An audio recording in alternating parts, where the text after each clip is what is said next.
Ecoidé est une entreprise qui est fondamentalement responsable, en tout cas qui tend chaque jour vers plus de responsabilités dans sa manière de gérer toutes les parties prenantes, que ce soit les fournisseurs, que ce soit les filières, que ce soit les sous-traitants, que ce soit voilà, tous nos partenaires. On essaie de faire en sorte qu'il n'y ait pas de rapport de force, de faire de notre mieux et d'agir avec bienveillance. Même dans les difficultés, on va essayer de faire preuve de solidité, de robustesse, de flexibilité et de tenir nos engagements.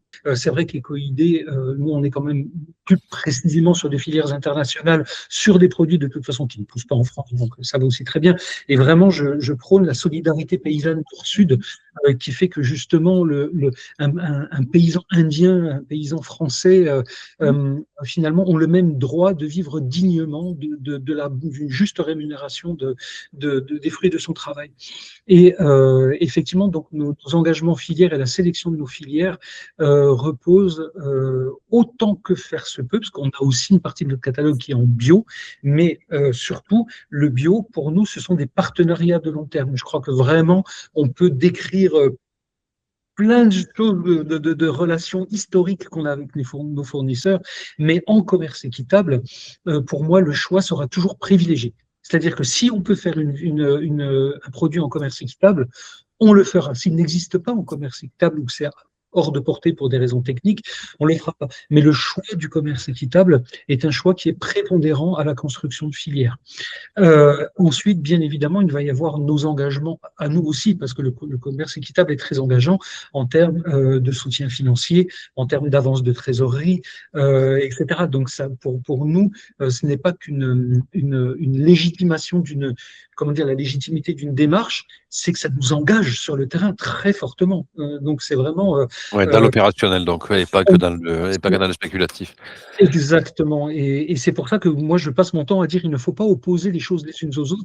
On peut très bien avoir une inspiration très forte au niveau des valeurs qui font la bio, des valeurs sociales et environnementales qui font la bio aujourd'hui, et être aussi très engagé dans l'opérationnel pour les concrétiser à travers des choix. En fait, des décisions concrètes. Et nous, on a des filières historiques, on a des gros engagements sur des filières de type psyllium, curcuma, gingembre, tulsi, etc. Et juste pour terminer sur cet aspect-là avec quelques chiffres, en 2018, pardon, on avait 1500 producteurs qui travaillaient avec nous. En 2025, on en avait 8000. Donc, quand même. Ah oui. C'est-à-dire qu'en fait, nous, on travaille avec des groupements, des coopératives ou des groupements de producteurs. Est-ce qu'on peut détailler justement, Pierre-Alexandre, les pays avec lesquels vous travaillez? Et en fait, oui, bien sûr. Alors, moi, mon pays d'adoption, c'est l'Inde. J'ai fait plus de 25 voyages en Inde. L'Inde me manque quand je n'y vais pas. Et on a des projets, donc on a beaucoup de projets en Inde sur le curcuma, sur la cannelle, sur le poivre noir indien, sur le psyllium. Ecoidé, quand même, un très, très gros fournisseur de psyllium en France. Moi, j'étais dans le Rajasthan encore il y a 2 ans sur nos filières de psyllium. Donc, évidemment, en priorité, je citerai l'Inde, avec des projets dans le sud, Karnataka, beaucoup.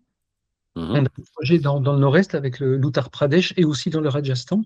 On a des projets au Cambodge avec notre merveilleuse filière de poivre de Kampot. On a une filière en Indonésie historique de sucre de coco, parce on a été un des précurseurs sur le sucre de coco. Je pense même avoir mon ego va se réveiller un tout petit peu, mais je suis quand même fier de dire qu'Ecoidé a été précurseur sur de nombreuses références qui sont devenues historiques en magasin bio. Je crois que je me permets, Yax, il est indispensable que tu le rappelles, toutes les pépites qu'on a pu sortir depuis maintenant 24 ans.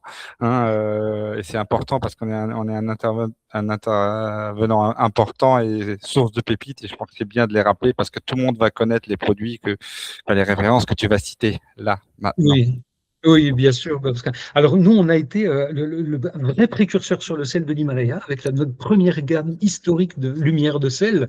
Lumière de sel qui était une gamme qui est rentrée dans les magasins bio en 2002. déjà. On a été bien évidemment les plus gros importateurs de noix de lavage à l'époque, avant que le marché ne change, surtout les Bégoji. Moi, en 2007, à Natexpo, j'avais mes Bégoji. En 2007, j'en faisais 500 kilos dans l'année, et 2 ans après, je faisais 9 tonnes par mois, quoi.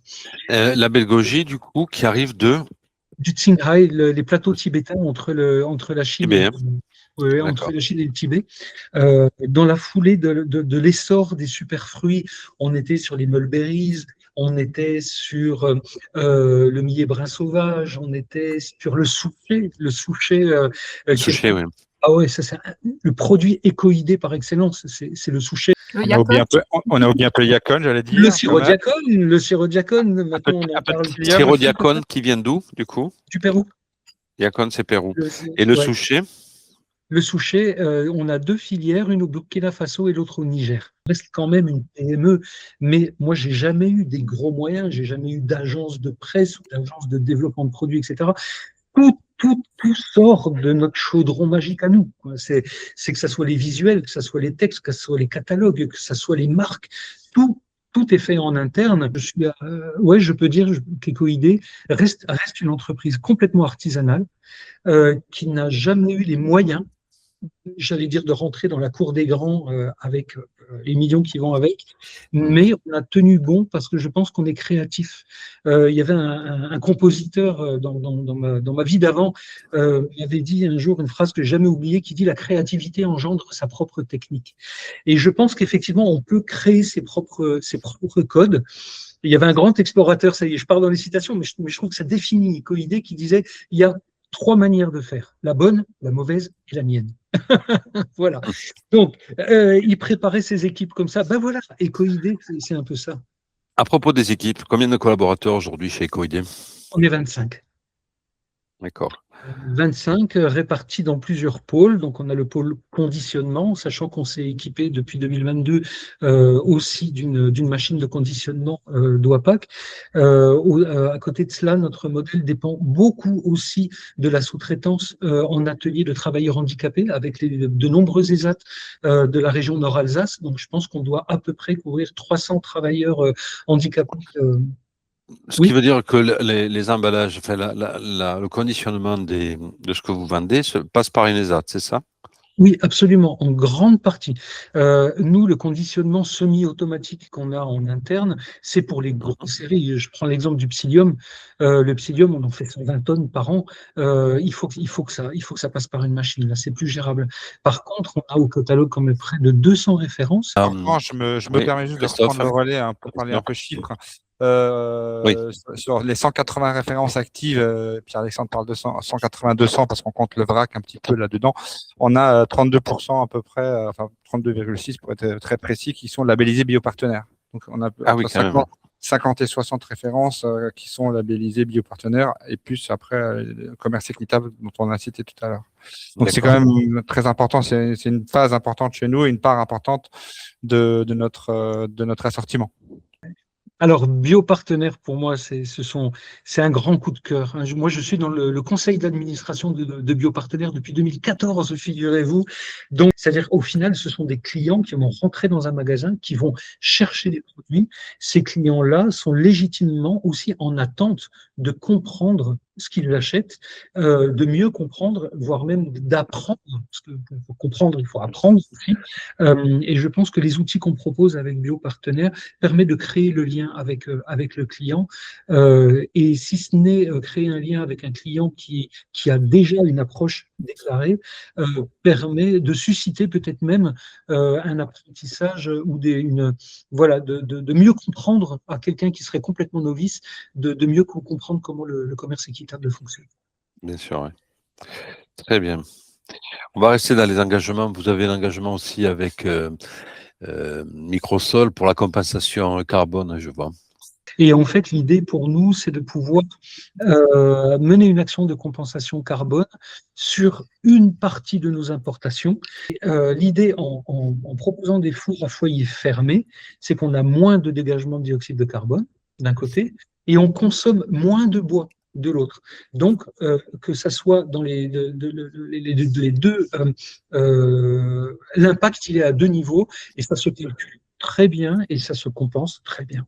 Moi, j'ai eu des coups de cœur extraordinaires pour certains produits et aussi pour leur gourmandise. C'est certain, je reviendrai sur les tartines, nos délices de Souchet, par exemple, des pâtes à tartiner à base de Souchet, mais c'est J'ai goûté d'une ça, très gourmandise bien. complètement addictive. Les noix de Canary, des noix de Canary Alors, en verre. on va y arriver justement à la noix de Canary. Donc, une pépite. Alors, c'est vraiment une pépite chez vous maintenant, la noix de Canary. Parce que le lancement a été réussi. Alors, il date d'il y a un an. C'est un produit qui coche pas mal de cases dans le sens où il est issu d'un projet social et environnemental qui lutte contre la déforestation en Indonésie. En Indonésie, voilà. En Indonésie, oui, sur les îles Moluques, exactement.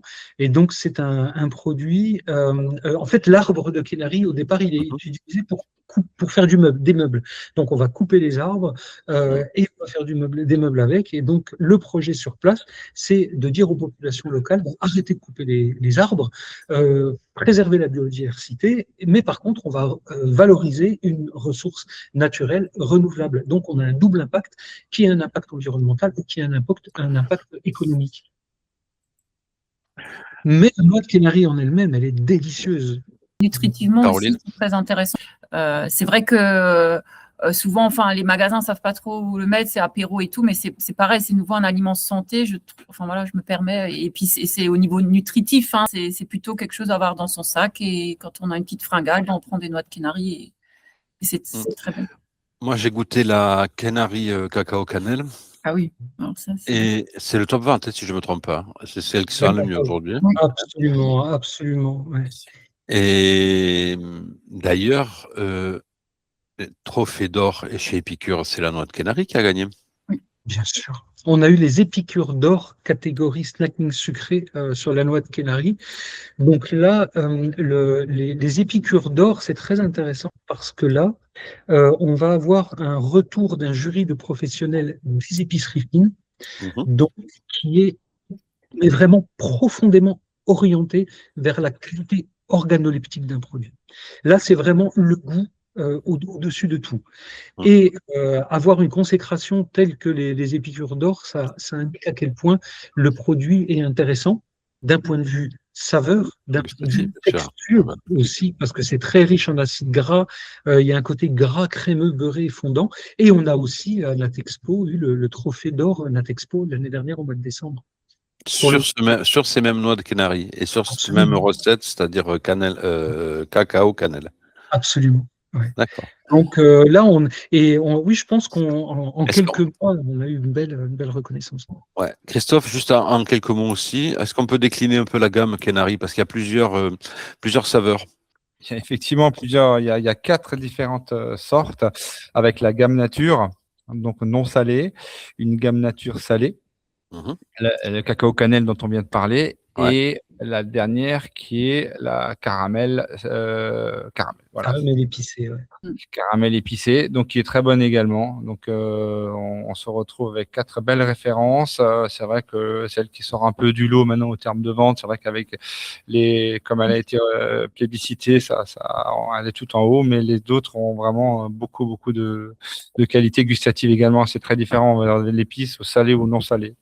Avec le non salé, on ressent vraiment la pureté entre le macadamia et la noix de cajou et le fondant qu'on a en la dégustant. C'est vraiment un sentiment très, très agréable. Donc, forte recommandation auprès des magasins pour référencer donc, on va dire la première, déjà, c'est la cacao cannelle de base pour commencer. La cacao cannelle, on se trompe pas. Là, je pense que ça plaira à tout le monde. Hein. Si aujourd'hui on a effectivement la caramel épicée qui est en train de monter en flèche parce que les versions épicées de bon nombre de produits sont en train de monter également. Puis après, il y a les puristes, les vrais, je dirais, qui ont vraiment envie d'avoir un goût pur dans la bouche de cette Canary. Donc, je prendrais du non salé. Moi, j'aime bien personnellement la non salée qui est vraiment très agréable. Donc, une nouveauté sur le marché du fruit sec, la Canary. Est-ce que vous la distribuez aussi elle est distribuée uniquement en conditionné, elle n'est pas distribuée en vrac, hein? Ouais, c'est pas possible. Elle s'oxyde trop vite, je crois, c'est ça? Elle est trop fragile aussi. Trop fragile, ouais, voilà. Donc, la disponibilité est assurée. Maintenant, c'est vrai qu'on attend une réussite. Ça fait un peu plus que 12 mois, 18 mois, entre 12 et 18 mois qu'on milite pour ce produit-là. On y croit beaucoup parce qu'il y a un projet sociétal et environnemental, comme vient de le dire Pierre-Alexandre tout à l'heure. Donc, c'est important à nos yeux. Maintenant, la vérité va se jouer dans les magasins et dans les épiceries. On commence à peine depuis quelques mois à performer dans ce réseau-là. À ce sujet, pour les magasins et pour les facilités d'approvisionnement, la Kenari, elle est exclusivement chez vous ou vous l'avez aussi chez des distributeurs grossistes? Non, chez nous. Vous l'avez en direct, d'accord, très Ah oui, bien. en direct. Et de toute façon, aujourd'hui, les opérateurs grossistes n'ont pas de noix de Kenari. Enfin, moi, j'en ai pas vu, mais non, hein, donc c'est exclusivement chez vous pour le coup. À ce jour, Ecoid ne fait que du direct avec l'ensemble des magasins sur le réseau. On est en négociation avec un grossiste généraliste, j'ai envie de dire, parce qu'on a besoin aujourd'hui de travailler avec un grossiste généraliste en cours d'année. Je pense que ça devrait se faire au cours du deuxième semestre. On communiquera bien sûr. J'espère une annonce à faire au magasin. Un grossiste qui travaille avec vous. Ouais, voilà, ouais. Oui, on les a à peu près tous maintenant. Donc, c'était bien. Mais un national qui travaille bien, qu'on connaît bien sur le réseau. Ça devrait aller. Très bien. On a hâte d'avoir la nouvelle. Maintenant, on va un peu parler dans les nouveautés. Il y a le furikake aussi. Qui peut me faire un petit descriptif de Caroline qui n'a pas eu beaucoup la parole. Est-ce qu'il peut nous faire un petit descriptif du furikake? Le furikake, en quelques mots, on peut le résumer comme un gomasio japonais, en fait. Donc, vraiment à saupoudrer sur du riz, du mélange de salade, enfin, tout ce qui a besoin d'assaisonnement au-delà du riz, en fait. Voilà. Et on est sur des goûts de wasabi un peu, oriental. Il y a différents goûts, donc on a 4 références. Ah donc, oui, la base, c'est vraiment le sésame. Et après, on l'a associé à nos assaisonnements Vega-IMSA. Pierre-Alexandre, tu n'hésites pas à me couper, n'est-ce pas? Et du coup, on est sur… donc, on a différentes saveurs. Donc, celle qui se vend le plus, qui est en top vente, c'est certainement le furikake au paprika fumé, parce que voilà, c'est la saveur la plus standard. Et effectivement, la saveur wasabi. Et on a une saveur poulet grillé qui se vend également très bien et une 4e qui est saveur de la mer. En fait, le furikake, c'est un condiment salé à base de 3 sésames, le blond, le brun et le toasté. Ça, c'est la base. Et après, on les agrémente aux différentes saveurs. C'est une alternative très savoureuse au sel.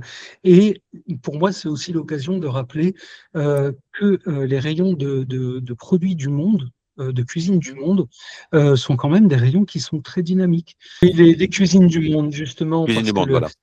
Cuisine du monde, donc nous on a les furikake bien évidemment, on a aussi des sauces thaï qui sont incroyables avec la sauce au basilic sacré, vraiment. Enfin des fois je me dis mais c'est une pépite absolue la sauce à l'ail et au basilic sacré qu'on a qui est fabriquée par une entreprise familiale en Thaïlande. Nos sauces thaï fonctionnent très très bien et c'est vrai qu'on a la sriracha, la star des sauces piments, mais c'est vrai que la basilic sacré fait vraiment ses adeptes. Et à mon sens, fait partie des pépites aussi du catalogue. Oui, je pense que pour moi, l'innovation, en fait, c'est révéler le plein potentiel d'un produit qui le mérite et le faire connaître. Oui, on connaît ça. Mais nous, c'est une innovation. Et j'adore ce côté découverte, en fait. Je pense que le côté découverte, moi qui suis tellement gourmand et qui adore la cuisine, je pense que si Ecoid peut être une source de découverte, et d'ouverture, moi j'en serais vraiment ravi, vraiment ravi. Et tout le catalogue l'illustre, mais notre assortiment est largement assez important pour proposer aussi des top ventes avec des produits qui fonctionnent super bien en magasin et on n'a pas que des petites références de niche, de loin de là. Alors, ce qu'on va faire justement, c'est que Christophe va peut-être prendre la parole pour nous indiquer justement les top ventes et les essentiels de la gamme Ecoid qu'on pourrait préconiser pour un magasin qui veut faire une implantation et qui veut commencer à travailler avec vous. Christophe, je te laisse la parole. Oui, bien sûr. Alors, c'est vrai qu'on a un peu réfléchi à comment on allait s'interposer dans les magasins. Alors aujourd'hui, dans mon top vente national, je vous l'avais joint, je peux bien sûr le joindre à nouveau. On a évidemment le cacao, qui est aujourd'hui, on a un cacao cru, on n'en a pas parlé, qui est une très belle vente chez nous. On a toute la gamme furikake qui monte en flèche et les différents sucres, les sucres de coco équitables, les farines de coco. On est très, très, très bon également et très fort. Historiquement, on en a parlé tout à l'heure dans tout ce qui est poivre de Campote, qu'on doit absolument avoir, qui était vraiment une spécificité du Cambodge, avec des goûts très particuliers. Et après, on a tous nos super aliments, hein, notamment les baies d'aronia ou les mulberry, qui sont très, très demandés aujourd'hui. Après, on a la gamme également d'infusion, que ce soit le curcuma, cannelle ou gingembre. On est très très bon. On fait de l'infusion en sachet uniquement, hein, pas des petites dosettes. Ça, c'est notre spécificité. Et toujours, je parle bien sûr à 80% de toutes ces références-là de notre top vente sont en équitable, voire en biopartenaire, ce qui fait vraiment la spécificité des coïdés, donc avec des démarches et des filières qui sont très, très exigeantes et sans oublier, avant tout, le produit est très, très bon aussi. Ça, c'est important. On est d'accord. On est dans un univers de saveurs chez Coïdé. Ouais, bien sûr. Donc, il a été décidé effectivement de faciliter lors des premières commandes. Vous avez votre groupement bénéficiait d'une offre d'implantation spécifique avec un franco spécifique. On a Oui, vraiment c'est ce que j'allais rappeler justement, les conditions qui sont très avantageuses pour les magasins et qui permettent aux magasins de faire une première commande avec un franco à 150 €, ce qui est vraiment très incitatif et qui est, par les temps qui courent, remarquable, on dira. C'est exactement ça. On a vraiment envie de vous accompagner, vos magasins, dans les premières commandes. On fera preuve de souplesse parce qu'aujourd'hui, le franco est à plus de 300 € chez Ecoidé pour un magasin lambda.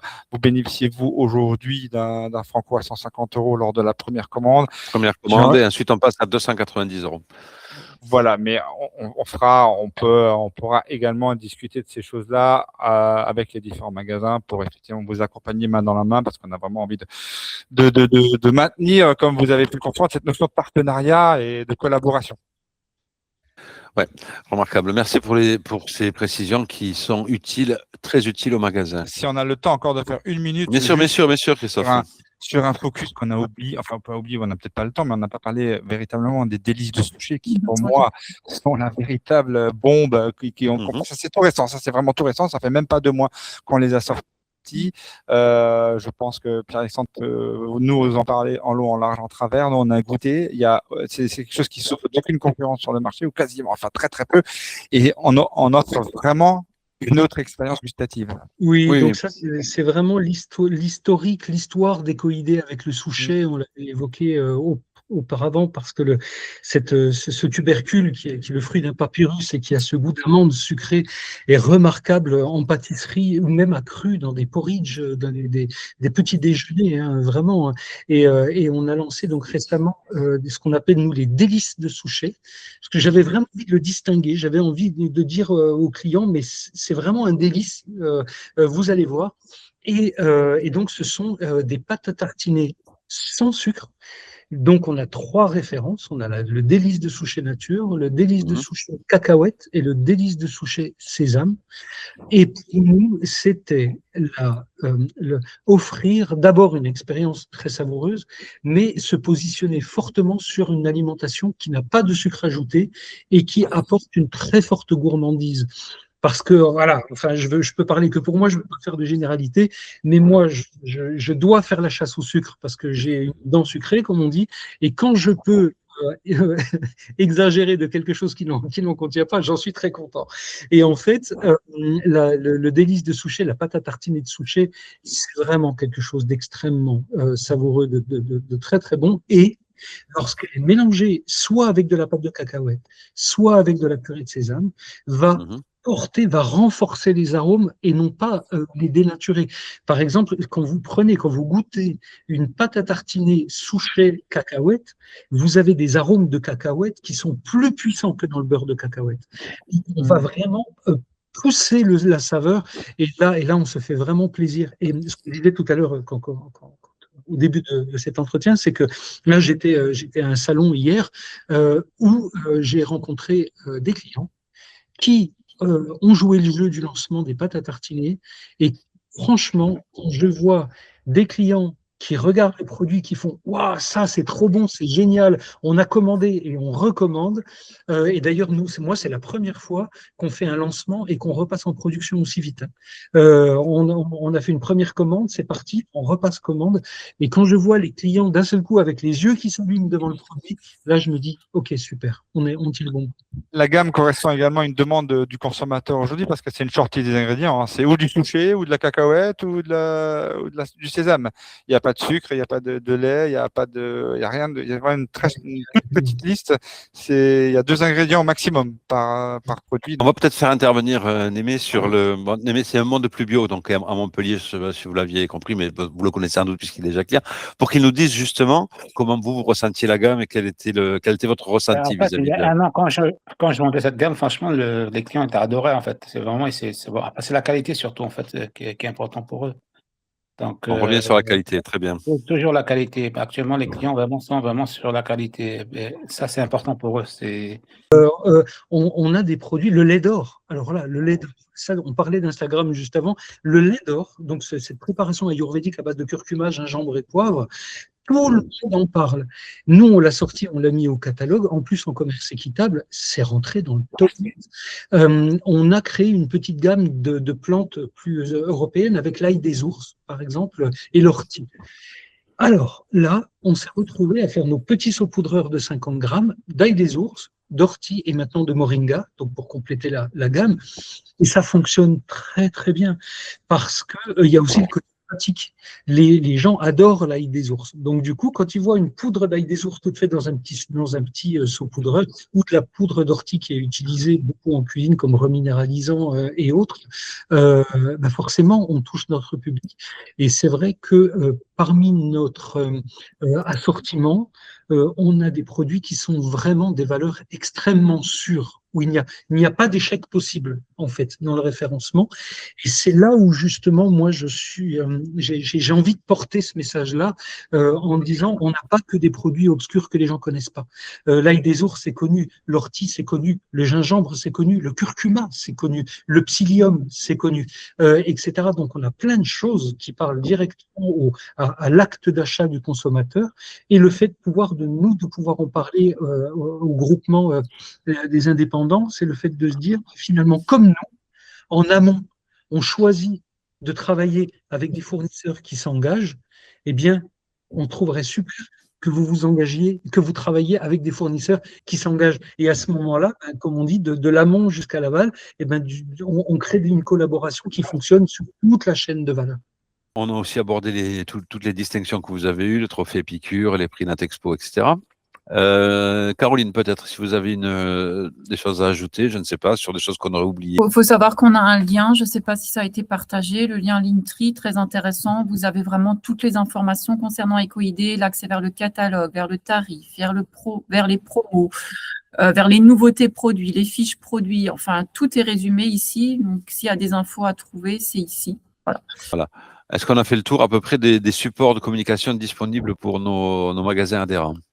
On a un Instagram aussi, au cas où. Donc, si des magasins ont un Instagram, je trouve que c'est intéressant. Alors, ça, c'est vraiment quelque chose que je pense qu'il peut être vraiment très porteur pour les magasins qui jouent le jeu. Tous n'ont pas un Instagram, tous n'ont pas le temps de le faire. Mais ceux qui en ont peuvent bénéficier aussi de nos outils de communication par produit. Je prends un exemple. On parlait de la sauce au basilic sacré. Moi, j'ai fait 2 vidéos, une recette et une présentation qui ont très bien marché sur les réseaux.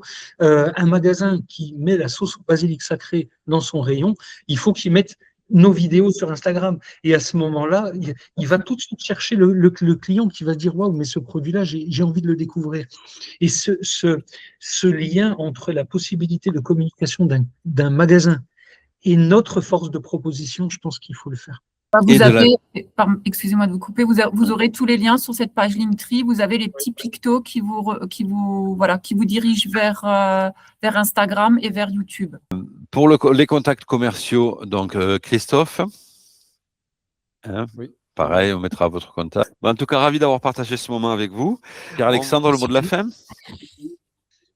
Le mot de la fin, je pense que vraiment, notre assortiment est très riche et très diversifié. Il est le fruit de nombreux engagements, comme on l'a dit tout à l'heure, mais aussi une force de proposition pour faire découvrir des choses aux clients.